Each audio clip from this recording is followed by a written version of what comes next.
이번 시간은 이제 경호학 6차시 경호의 복장과 장비에 대한 내용을 여러분들과 함께 공부해 보도록 하겠습니다. 이번 시간에 여러분들과 함께 배울 내용은 경호는 이제 복장, 공경호와 이제 사경호, 민간경호인 경우에 이 복장은 어떤 부분들을 갖추고 있는가, 그런 내용들을 이제 배우시게 되고, 그 다음에 이제 장비도 많은 종류가 있을 것입니다. 그래서 이번 시간에는 그 장비에 대한 종류와 그 다음에 그런 특징, 그런 내용들을 이번 시간에 여러분들과 함께 공부해 보도록 하겠습니다. 학습 목표를 보시게 되면 이번 시간에 이제 경호원의 복장에 대해서 설명할 수 있고요. 그 다음에 이제 경호원의 장비에 대해서도 여러분들이 이제 종류별로 분류해 볼 수가 있습니다. 그 다음에 학습 내용으로 이제 경호원의 복장과 경호원의 장비가 있습니다. 그래서 이제 경호원의 복장과 관련한 내용에 있어서는 보신 바처럼 이제 경호 복장의 종류, 그 다음에 경호원의 복장 착용 및 용모 관리의 요령, 그 다음에 경호 복장의 법제상 규정에 대한 내용을 위주로 해서 보도록 하겠습니다. 먼저 이렇게 경호 복장의 종류를 한번 보시기 바랍니다. 경호원은 행사의 성격에 따라서 주변 환경이라고 표현하고 있죠. 어울리도록 복장을 착용하고 신분이 노출되지 않도록 대해야 한다. 그러니까 신분이 함부로 노출되어서는 안 된다, 이제 그런 의미를 담고 있습니다. 노출 경우가 필요한 경우에는 지정된 복장을 착용하게 된다라고 보시면 되겠습니다. 다음 이제 이 경호원과 관련한 부분에 있어서는 경호원은 이제 어떤 부분들이 필요할까요? 우선 이제 예의 바른 언행, 말과 행동이죠. 그 다음에 이제 단정한 복장을 착용해야 할 것입니다. 경호원에서 이제 품위를 유지하는 부분도 필요하고, 또 고객 및 일반인으로 하여금 불쾌감을 주지 않도록 해야 된다는 얘기죠. 그래서 일단은 용모가 단정해야 되고, 그 다음에 언행은 예의 바르게, 친절하게, 그리고 겸손하게 해야 되는 그런 내용으로 보시면 되겠습니다. 그래서 이제 먼저 복장을 보시게 되면은 행사의 성격이 있을 것입니다. 그래서 그 성격에 맞춰서 주변 환경하고 어울리도록 이렇게 복장을 착용하는 것이 좋고, 경호할 때는 눈에 잘 띄지 않도록 보수적인 색상을 착용합니다. 다시 말씀드리면 너무 이제 눈에 띄게 되면 제 사람은 경호원이구나 라고 하는 것을 외부에 알리는 것이잖아요. 그럼 결국은 이제 위의 기도자로 하여금 위험성이 어떻게 될까요? 증대될 수밖에 없는 부분 아닙니까? 그래서 가급적이면 보수적인 색상을 착용한다 이겁니다. 그 다음에 이제 여기서 이제 보안경이라고 하는 부분인데, 보안경이라고 하는 것은 우리가 이제 선글라스라고 해서 여러분들 아마 잘 아시겠습니다만은 이 보안경도 착용하는 이유가 있습니다. 우선은 업무 수행을 하는 가운데 이제 먼지가 발생된다라든지 위에다가 또 스프레이를 뿌린다라든지 또는 화학물질로부터 눈을 보호해주는 역할이 바로 보안경이 그것을 담당하고 있죠. 그 다음에 이제 피로도를 이제 방지하는 그런 부분도 있고, 그 다음에 이 눈동자의 움직임이라고 하고 있는데, 위의 기도자들은 누구인지 특정되어 있지 않으니까 보안경을 착용하게 되면 상하좌우로 눈동자는 계속 움직여야 되는 거예요. 그래서 위의 기도자라고 볼 수 있는 그런 사람들에 대한 눈빛, 표정, 그 다음에 손, 이런 어떤 행동들, 이런 분들을 봐야 되니까 바로 그런 분들 노출되지 않도록 보안경을 이제 착용해야 되는 그런 분을 여러분들이 이해하시면 되겠습니다. 그 다음에 이제 방탄복이라고 합니다. 방탄복이라고 하는 것은 경호자에서 이제 피해를 줄 수 있는 어떤 실탄 또는 폭발물 어떤 파편을 저지할 수 있는 어떤 그런 방탄 능력을 갖추고 있는 것이죠. 그래서 이제 방탄복을 안에 이제 착용한다라고 보시면 되겠습니다. 그래서 착용감이 일단 좋아야 되고, 그 다음에 가격적이면은 중량이 어떻게 될까요? 가벼운 제품들이 좋겠죠. 중량이 무겁게 되면은 피로감이 올 수도 있으니까 중량은 가벼운 제품을 사용하는 겁니다. 그 다음에 이제 경호처의 복지와 관련한 부분 한번 보시겠습니다. 처장은 필요하다고 인정하는 경우에는 직원에게 제복을 지급할 수 있습니다. 그 다음에 직원의 복지에 관해서는 필요한 사항은 처장이 정하는 것이고, 경호처에 근무하는 경찰 공무원의 복지는 누가 정하겠습니까? 바로 처장이 정한다, 이렇게 지금 규정을 하고 있습니다. 대통령의 경호에 관한 법률 시행령 제34조에 보시게 되면 이 복지와 관련한 내용을 명시하고 있습니다. 처장은 필요하다고 인정하는 경우 직원에게 제복을 지급할 수 있고, 직원의 복지에 관해서 필요한 사항도 처장이 정한다라고 규정을 하고 있습니다. 그 다음에 이제 경찰 공무원인 경우에는 경호시에는 경찰 공무원은 이제 정복의 착용을 원칙으로 하고 있습니다. 하지만 행사의 성격이나 시간 장소에 따라서 주변 환경에 어울리는 사복을 착용할 수도 있는 것이죠. 그러니까 원칙적으로는 이제 정복을 착용하지만 어떤 행사의 성격이라든지 그 상황에 따라서는 사복을 착용할 수도 있다. 이렇게 여러분들이 이해하시면 되겠습니다. 경비법상 경비원의 복제와 관련한 내용을 말씀드리겠습니다. 자, 경비법 제16조에 의하면 복장과 이제 신고에 대한 부분이 있습니다. 경비업자는 경찰 공무원 또는 군인의 제복과 색상 및 디자인 등이 명확히 구별이 돼야 한다. 다시 말씀드리면 경찰 공무원하고 군인의 제복하고는 명확하게 구별이 되어야 한다 이겁니다. 예를 들어서 경찰 공무원하고 군인의 제복을 유사하게 되면 어떻게 되죠? 혼동이 올 수가 있다 이겁니다. 그래서 명확히 구별이 되는 소속 경비원의 복장을 정하게 되고 확인할 수 있는 이제 사진을 첨부하게 되는 겁니다. 그러면 주된 사무소를 관할하는 시도경찰청장에게 행정안전무령으로 정하는 바에 따라서 신고해야 된다. 이렇게 보시면 되겠습니다. 그 다음에 이제 복장 착용과 예외 부분도 있는데 경비업자는 경비업무 수행 시 경비원에게 소속 경비업자를 표시한 이름표를 먼저 부착을 해야 됩니다. 그 다음에 신고한 동일한 복장을 착용하게 해야 하며 복장의 소속 회사를 오인할 수 있는 표시라거나 다른 회사의 복장을 착용하게 해서는 안 된다는 얘기죠. 다시 말씀드리면 본인이 소속이 되는 경비업체를 표시하기 위해서 이름표를 부착하게 되어 있습니다. 그리고 신고를 할 거 아닙니까? 자, 그럼 이제 신고하게 된 그 경비원의 복장을 동일한 복장을 착용해야 된다. 이제 그런 얘기입니다. 오인할 수 있는 표시를 한다라든지 또는 다른 회사의 복장을 착용해서는 이때는 안 된다. 이제 그런 얘기죠.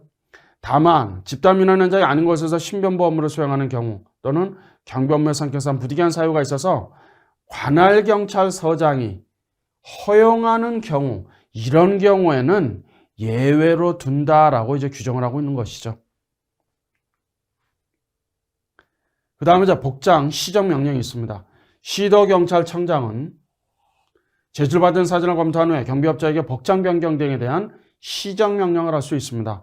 자, 시도경찰청장이 경비업자가 제출한 그런 내용을 보고 이 부분은 이제 시정이 좀 필요하다. 그럼 경비업자로 하여금 시정 명령을 한다라고 보시면 되겠습니다. 그러면 이제 시정과 보고를 해야 된다는 얘기죠.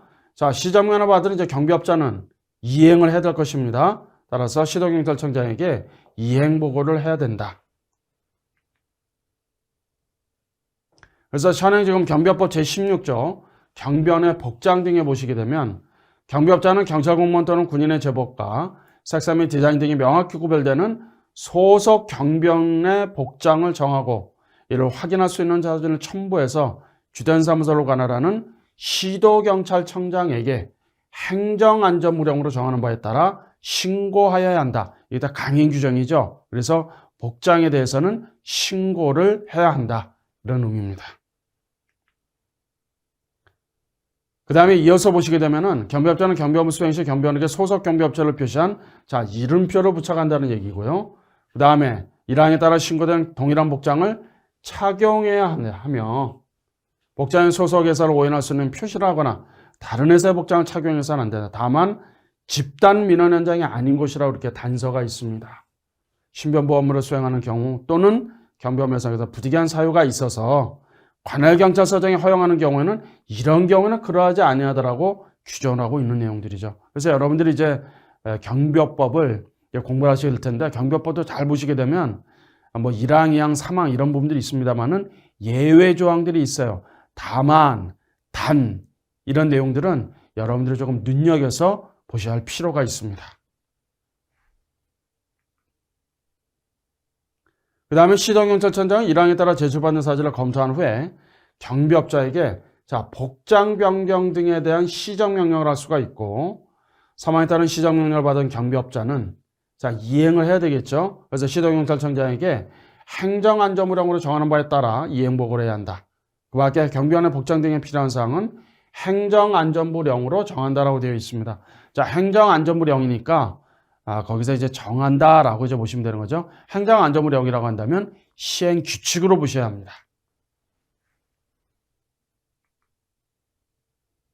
다음은 이제 이 경호원의 장비에 대한 부분을 여러분들과 한번 살펴볼 텐데, 자, 이 경비원의 이 장비와 관련한 부분들은 많죠. 지금 보시는 것처럼 호신 장비, 방호 장비, 기동 장비, 검색 장비, 감시 장비, 통신 장비로 6개 이제 장비로 분류를 해보고, 여기에서는 각 장비의 어떤 특성에 대한 부분도 여러분들과 함께 공부하게 될 것입니다. 먼저 호신 장비입니다.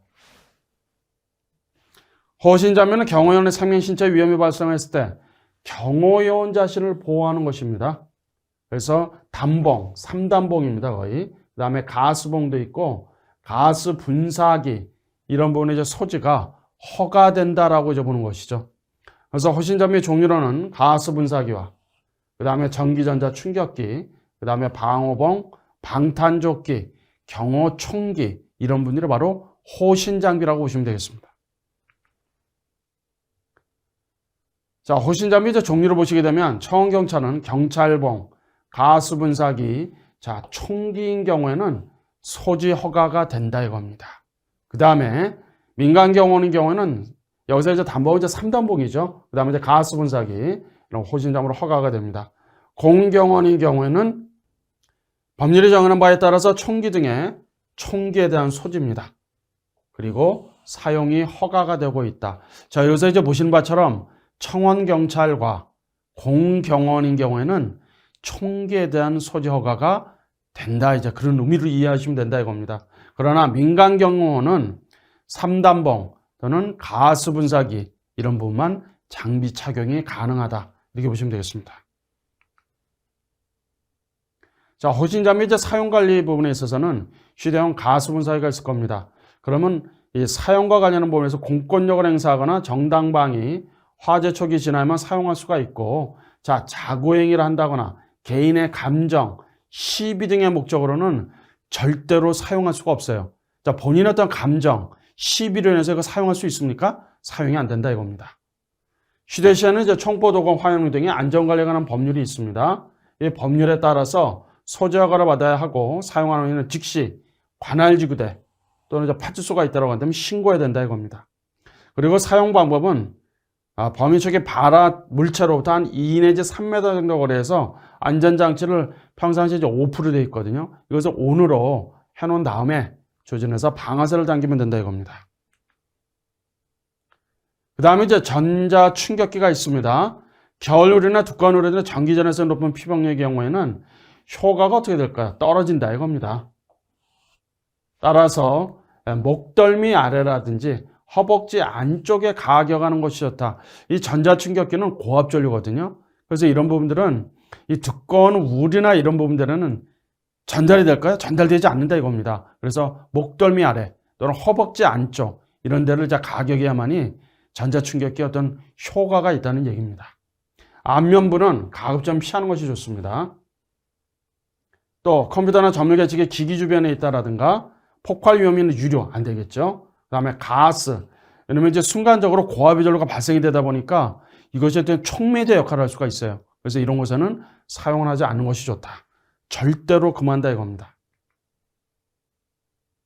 그 다음에 이제 경호 무기와 관련한 부분에 있어서는 대통령령의 경호에 관한 법률 제19조 1항에 따르면 경호처장은 직무를 수행하기 위해 필요하다고 인정할 때 소속 공무원에게 무기를 휴대시킬 수 있다. 이렇게 지금 규정하고 있습니다.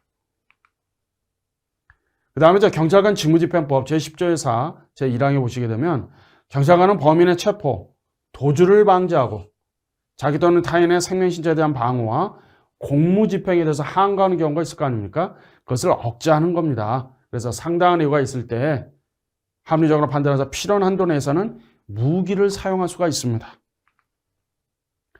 그 다음에 민간 경우는 경비업법에서 시도경찰청장은 국가중요시설에 대한 경비 업무 수행을 위하여 필요하다고 인정하는 때는 관할경찰서장으로 하여금 시설주가 먼저 신청하는 거예요. 그리고 나서 시설주로부터 국가에 기부천합된 무기를 대여해 준다 이겁니다. 누가 대여해 주는 것이죠? 관할경찰서장이 대여해 준다 이겁니다. 그렇게 되면 시설주는 특수경비원에 하여금 무기를 휴대하게 할 수 있습니다.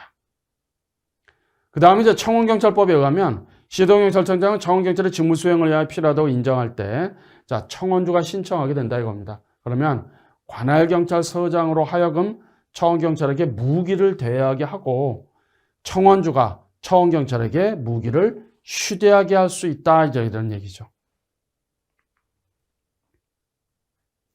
그 다음에 이제 경호 무기와 관련한 부분에 있어서는 실정법상의 한계가 있습니다. 자, 경호처 경호원인 경우에는 직무를 수행하며 필요하다고 인정되는 상당한 이유라고 표현하고 있고, 부득이하다고 판단이 되는 한도 내에서, 어떻게 보면 조금 추상적이라고 볼 수가 있겠습니다만은, 이런 분들 아마 현장에서 그런 사항들을 냉철하게 판단하고 해야 될 것 같습니다. 그래서 상당한 이유가 있을 때 부득이하고 판단되는 한도 내에서 무기 사용이 가능하다 이겁니다. 그 다음에 이제 경호경찰관인 경우에도 보시게 되면 합리적으로 판단해서 필요한 한도 내에서, 그리고 필요한 최소한도의 범위에서 무기를 사용할 수 있다라고 규정을 하고 있습니다. 그 다음 이제 특수경비원은 국가중요시설의 경비원의 무기를 사용하지 않고는 다른 수단이 없다. 이 경우에도 필요한 한도 내에서 무기를 사용할 수가 있고, 특수경비원은 무기를 휴대하고 경비업무를 수행하는 때는 무기의 안전사용 수칙도 지켜야 합니다. 다음은 이제 경호경비 장비 휴대 및 사용 관련 법률을 비교해 볼 수가 있는데, 신변보험으로 수행하는 경비원인 경우에는 경비법에 따라 무기는 휴대할 수가 없습니다. 그러나 분사기, 여기서 이제 가수분사기라는 얘기거든요. 그것은 휴대할 수가 있습니다. 그 다음에 이제 요인을 경호하는 청원경찰이라고 한다면 청원경찰법에 의해서 따라서 무기 휴대 사용이 가능하다 이겁니다. 그 다음에 이제 요인을 경호하는 경찰관이라고 한다면 경찰공무원법에서는 무기 휴대에 대한 부분이, 경찰관 직무집행법에서는 무기 사용을 할 수가 있습니다. 그 다음에 중요시설물의 경비 업무를 수행하는 특수경비원이라고 한다면 경비업법에 따라서 무기를 휴대하고 사용할 수가 있는 얘기죠. 그 다음에 총보도금 등의 안전 관련한 법률상에 따라서 사전에 허가를 받아야 합니다. 경찰관의 무기 휴대의 법적 근거는 경찰공무원법 제26조에 복제 및 무기 휴대가 있습니다. 그래서 제복을 착용해야 하고 직무 수행에서 필요하면 무기를 휴대할 수가 있습니다.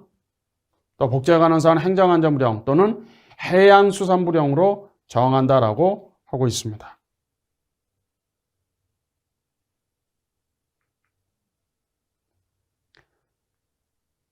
경찰관의 무기 사용의 법적 근거와 관련한 부분에서는 경찰관 직무집행법 제10조의 사유를 보시게 되면 범인을 체포한다거나 범인의 도주의 방지, 자신이나 다른 사람의 생명, 신체 방어 및 보호, 공무집에 대한 항거의 제지로 해서 합리적으로 판단해서 무기를 사용할 수가 있습니다. 그 다음에 경비법 시행조 제18조에 따르면 국가중요시설의 시설 또는 관리 책임자는 무기를 관리를 해야 되는 부분이죠. 그래서 책임자를 지정하고 관할경찰서장에게 통보를 해야 되는 부분이 있고요. 무기오염 탄약고는 단층에 설치해야 되는 부분들. 그 다음에 많은 사람을 수용하는 곳은 좀 시설과 떨어진 곳에 설치하게 됩니다. 그 다음에 이제 무기오염 탄약고는 이중의 잠금 장치를 해야 되는 부분이고, 관리 책임자가 열쇠를 보관하게 되는 부분. 그 다음에 관리 시대를 매월 파악을 해서 다음 달 3일까지는 관할경찰서장에게 통보해야 합니다. 무기를 빼앗기거나 대여받는 무기가 분실되는 또는 훼손되는 등의 사고 발생하게 되면 관할경찰서장에게 사유를 지체 없이 통보하게 됩니다. 그리고 분실되거나 훼손될 때는 경찰청장이 정하는 바에 따라서 그 전액을 배상해야 되고, 다만 전시사변, 천재지변, 그 밖에 불가항력의 사유가 있다고 시도경찰청장이 인하는데 이때는 이제 그러하지 않다라고 규정을 하고 있습니다. 그 다음에 매주 1회 이상 손질을 해야 된다. 그 다음에 이제 고의 또는 과실로 무기를 빼앗기거나 무기를 분실도난 또는 훼손하던 특수경비원에 대해서는 특수경비업자로 하여금 특수경비원을 교체 또는 징계 등의 조치를 요청할 수가 있습니다. 그러면 특별한 사유가 없다면 응해야 된다. 이렇게 보시면 되겠습니다. 무기를 대여받은 시설 또는 관리 책임자가 특수경비원에게 무기를 출납하고자 하는 때는 관리 수칙이 있습니다. 이 수칙에 따라서 무기를 관리해야 되는 것이죠. 그래서 관할경찰서장이 무기를 회수하여 집중적으로 관리하도록 지시하는 경우에는 출납 또는 탄핵 개수를 증감하거나 또는 출납을 중지하도록 하는 경우 이에 따라야 된다. 그래서 탄핵의 출납은 소청은 한 장당 15발 이내, 권청은 한 장당 7발 이내로 하고, 가급적이면 생산된 후에 오래된 탄약을 먼저 소진해야 된다 이겁니다. 우선적으로 출납한다. 무기를 취급하는 특수경비원은 무기를 매주 1회 이상 손질해야 된다. 그러니까 이제 무기를 실제로 사용을 해야 되는데, 이게 만약에 이제 이래서 실탄이 발생되지 않는다. 그럼 이게 문제가 발생될 수도 있잖아요. 그래서 매주 1회 이상은 손질을 해야 된다 이렇게 보시면 됩니다. 수리가 필요한 무기가 있는 때에는 금목록과 무기장비 운영카드를 첨부해서 관할경찰서장에게 수리를 요청하게 된다. 그 다음에 경비법 시행규칙 제20조에 따르면 경비원은 근무 중 경적, 호루라기입니다. 단봉, 3단봉이죠. 여기서 이제 분사기는 가스분사기입니다. 안전방패, 무전기, 그 다음에 경비 업무 수행에 필요한 것으로 공격적인 용도로 제작되지 않은 장비를 휴대할 수가 있으며 그 다음에 안전모를 착용할 수 있고 방검복 등 안전여배를 착용할 수가 있다 이겁니다. 그러니까 평상시에는 이제 경적, 단봉, 분사기를 이제 착용하고 있습니다만은 사안에 따라서는 이제 집단 민원연자인 경우에는 이렇게 안전방패도 합니다. 그 다음에 무전기인 경우에는 이제 예를 들어서 팀장하고도 서로 상호간에 이제 연락을 취해야 되는 부분들이니까 무전기를 휴대하는 부분이고 그 다음에 여기 보시게 되면 이제 안전모예요. 자, 머리도 이 두상도 손상을 입게 되면 크게 문제가 될 수가 있죠. 그래서 안전모를 착용하고 그 다음에 방검복도 착용을 하게 된다. 이렇게 여러분들이 이해하시면 되겠습니다. 자, 이어서 보시겠습니다. 법제 16조 2의 제1항에 따라서 경비원은 근무 중 경적, 단봉, 분사기, 안전방패, 무전기 및 그 밖에 경비 업무 수행에 필요한 것으로 공격적인 용도입니다. 제작되지 아니하는 장비를 휴대할 수 있고 안전장비를 착용할 수 있다. 또한 구체적 기준은 별표에 따른다. 이렇게 되어 있습니다. 그 다음에 청원경찰법 시행규칙 제16조에 따르면 청원주는 또 관리시험자는 다음과 과에 따라서 무기와 탄약을 관리해야 된다고 하고 있죠. 그래서 이 내용은 경비법 시행규칙 여러분들이 조금 전에 보신 것처럼 그 내용하고 거의 유사한데 이건 이제 청원경찰과 관련한 내용이니까 그렇게 보시면 되겠습니다. 그래서 경찰청장이 정하는 무기탄약 출납품 무기장비 운영카드를 갖추고 기록해야 한다. 이런 내용들이고요. 그 다음에 관리 책임자를 지정하고 그 사실을 통보해야 한다. 그 다음에 무기업무 탄약권은 단층에 설치하는 부분이죠. 그 다음에 탄약권은 무기가 떨어진 곳에 설치해야 되는 부분이고 또 여러 사람을 수용하는 여러 사람을 오고하는 시설업자는 격리되어야 하는 부분들입니다. 무기업무 탄약권은 이중에 잠금 장치를 해야 되는 부분이죠. 또 열쇠는 관리 책임자가 근무 시간 이후에는 숙직 책임자로 하여금 인계해서 보관시켜야 합니다. 그 다음에 청원주는 경찰청장이 정하는 바에 따라서 매월 무기 관리와 실태를 파악을 해서 다음 달 3일까지는 관할경찰서장에게 통보해야 되는 부분이 있습니다. 대여받은 무기와 탄약의 분실도나 피탈도나 훼손 등의 사고 발생할 때는 지체 없이 관서장에게 통보해야 합니다. 그 다음에 이제 청원주는 무기와 탄약의 분실도나 피탈도는 훼손되었을 때는 경찰청장이 정하는 바에 따라서 그 전액을 배상해야 하고 전시사변이나 천재지만 그밖에 불가항력의 사유가 있다고 시도경찰청장이 인정한 때는 그때는 그러하지 않다라고 규정을 하고 있습니다. 그 다음에 이제 경호 무기 종류 및 관리 부분에 있어서 389경, 그 다음에 이제 459경과 관련한 부분이 있는데 이 부분은 여러분들이 참고를 해주시기 바랍니다. 그래서 389경의 재원, 그 다음에 459경의 재원과 관련한 부분은 여러분들이 이제 참고하시면 되겠습니다. 그 다음에 이제 K2 소총, M16 소총도 여러분들이 이제 재원이 있습니다만은 이런 내용은 여러분들이 참고하시면 되겠습니다. 자, K2 소총인 경우도 보시게 되면 이제 개머리판 접칠 시 휴대가 편리한 번호가 야간에 조준, 그 다음에 산발 점사하는 경우도 소형기를 주차하는 경우도 있죠. 그 다음에 M16인 경우는 가스장용식, 공랭식, 탄알집 잔정식, 견착, 사격식, 반자동식, 자동식으로 특징들이 있습니다. 그 다음에 이제 방호장비라고 하는 것은 뭐냐면 적의 침입 예상 경로를 차단하기 위해서 방벽을 설치하고 이용하는 부분이 있는데 자연적인 방벽도 있고 물리적인 방벽도 있습니다. 그래서 방호장비의 종류를 보시게 되면 자연적인 방벽 이런 부분이 있고요. 그 다음에 이제 물리적인 방벽으로는 시설의 방벽이 있어요. 울타리, 담벽, 출입구. 그 다음에 이제 인간 방벽이라고 하는 것은 청원경찰, 민간경비원, 자체경비원, 군사시설 경비원도 있습니다. 자, 동물을 통해서 하는 부분도 있죠. 그 다음에 이제 전기, 방호조명을 전기방벽이죠. 방호조명을 전류의 방벽, 기계인비 시스템 이런 부분들 겁니다. 그 다음에 이제 조명도 설치해야 될 것입니다. 침입자라고 어떤 심리적인 부담감을 느끼게 할 수 있는 이런 장비가 대표적으로 이제 우리가 조명이라고 부르는 것이죠. 그래서 보시는 바처럼 자연적인 방벽도 있지만 물리적인 방벽으로 우리가 방호 장비는 분류해 볼 수가 있습니다. 그 다음에 이제 방탄망이라고 해서 수리탄 화염부 등의 투척에 용이한 창문을 도로 외부에 설치해서 그 위에를 방어하는 방호 장비라고 보시면 되고, 연막 차단인 경우에는 강력한 연기를 뿜어내서 불법 침입자나 위해자를 삽시간에 제압할 수 있는 그런 장비라고 보시면 되겠습니다. 그 다음에 이제 기동 장비라고 하는 것은 뭐냐면 경호대상자의 경호를 위해서 차량으로 이동하는 경우도 있고 항공기, 선박, 열차 이런 분들이 이제 바로 기동 장비라고 보시면 되겠습니다. 기동 장비와 관련한 부분에 있어서는 경비법상 출동 차량과 관련한 내용으로 출동 차량의 도세 및 표지와 관련한 부분이죠. 경찰차량이면 군차량과 명확히 구별이 될 수 있어야 하고, 도색의 표지 및 신고와 관련한 부분도 그 사진을 첨부해서 주된 사무소를 관할하는 시도경찰청장에게 신고해야 합니다. 그 다음에 시도경찰청장은 제출받은 사진을 검토한 다음에 경비업자로 하여금 시정명령을 할 수가 있고, 시정명령을 받은 경비업자는 이를 이행하고 그 다음에 시도경찰청장에게 이행보고를 해야 된다. 그러니까 이 복장이라던가 그 다음에 출동 차량 이런 부분들은 전부 보시게 되면은 신고하고, 시도경찰청장이 그런 부분에 대해서 시정명령을 하게 되면 경비업자는 이행보고를 해야 된다. 이렇게 여러분들이 이해하시면 되겠습니다. 그 다음에 이제 검색 장비가 있습니다. 검색 장비라고 하는 것은 행사장이나 숙소, 연도 등에서 폭발물 탐지 제거하는 안전점검을 실시하는 데 사용하는 장비를 우리가 검색 장비라고 하는 것입니다. 먼저 휴대용 금속 탐지기가 있습니다. 휴대용 금속 탐지기는 주로 철, 금속, 비철 금속인 경우에 물체 탐지가 가능하죠. 휴대가 용이한 측면이 있고 그 다음에 견고하게 제작이 되어 있습니다. 소형 권총이라던가 칼 등에 검색하는 데 좀 용이하죠. 그래서 한두 명 정도 휴대용 금속 탐지기를 휴대하고서 현장에서 근무를 하는 겁니다.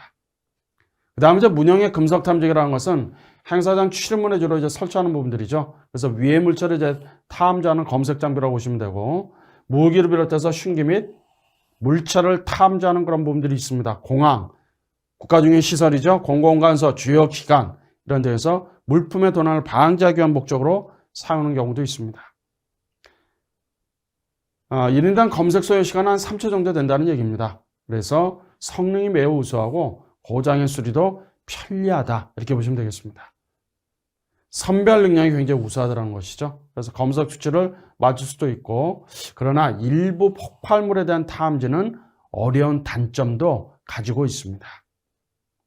그 다음에 범용의 금속 탐지기인 경우에는 땅속에 숨겨져 있는 금속성 위해 물체를 탐지하는 검색 장비라고 보시면 되겠습니다. 휴대가 굉장히 간편하다는 얘기죠. 탐색 능력이 굉장히 뛰어난 그런 측면도 있습니다. 무게가 좀 가볍고 사용하기 편리하다는 얘기입니다. 그 다음에 엑스레이 소화물 검색기인 경우에는 출입자의 휴대폰 속에 무기류나 아니면 금속의 위해 물체가 있는지 여부를 탐지할 수 있는 장비가 바로 엑스레이 소화물 검색기라고 보시면 되겠습니다. 검색 장비인 경우는 개인의 간격은 최소한 1.5m 거리를 유지하는 그런 부분이 있고, 또 무전기 같은 통신 장비인 경우는 탐지기로부터는 3m 이상 거리를 유지한다. 사용자는 전원을 확인해야 되고 무리한 힘이나 충격은 주지 않는 것이 좋다 이겁니다.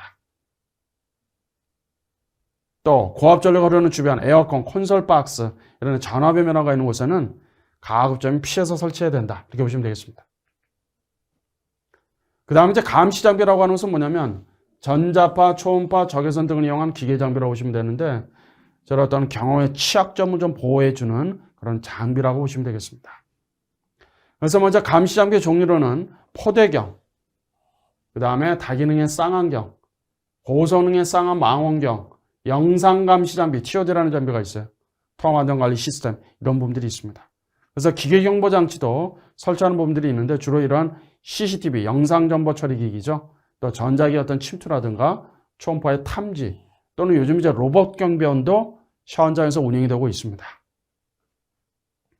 그 다음에 드론인 경우도 있죠. 드론인 경우에는 사람이 탑승하지 않는 것이죠. 무인 비행기라고 보시면 돼요.